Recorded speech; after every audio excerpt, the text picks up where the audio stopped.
এই ড্রাইভার গাড়ি থেকে নিচে নাম। কি উল্টা কথা বলতেছেন আপনি? এই গাড়ির মালিক আমি, আমার ড্রাইভার বলতেছেন আপনি? কথায় কথা বাড়ে ভাই না, একটু শান্ত হতো প্লিজ।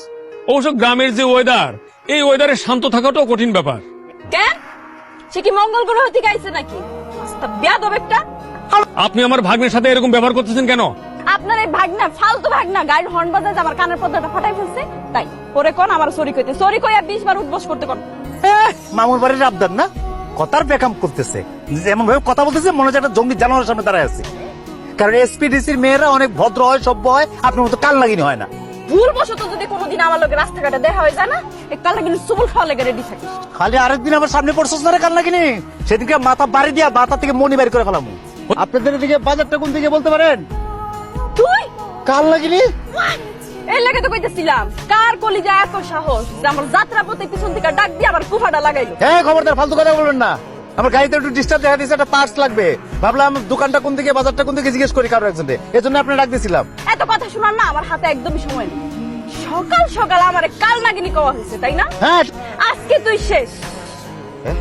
আমি না সহজে কারো লোকে লাগি, কিন্তু যার লোকে একবার লাইগা যায় তারে কিন্তু আমি ছাড়ি না।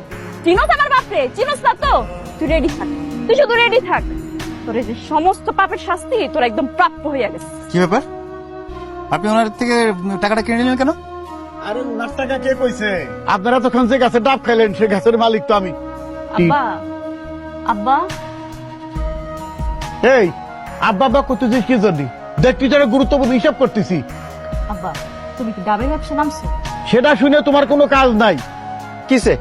আমি কিছু কইছি আপনারে? আমিও তো আপনার কিছু কই নাই, তাহলে সমস্যা কি? সমস্যা কি? তাহলে ধাক্কা দিয়েছে কি জন্য আপনি? আরে বাপ রে বাপ, মনে হচ্ছে আমি ইচ্ছা করে ধাক্কা দিচ্ছি। হ্যাঁ, খুব সুন্দর কথা কইতেছেন আপনি।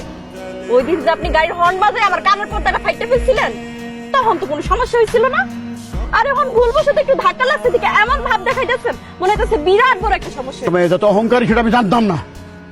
তার মানে তুমি চাও তোমার মেয়ে আরেকজনের সাথে প্রেম করুক, এটা তোমার চাওয়া?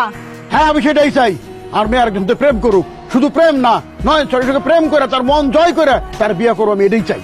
আপনি কি? উনি হইলো আমার আব্বার পছন্দের পাত্র। উনি হিটলারের মতন বুদ্ধি আইটা রাজ্য সহ রাজকন্যারা পাওয়ার স্বপ্ন দেখতেছে।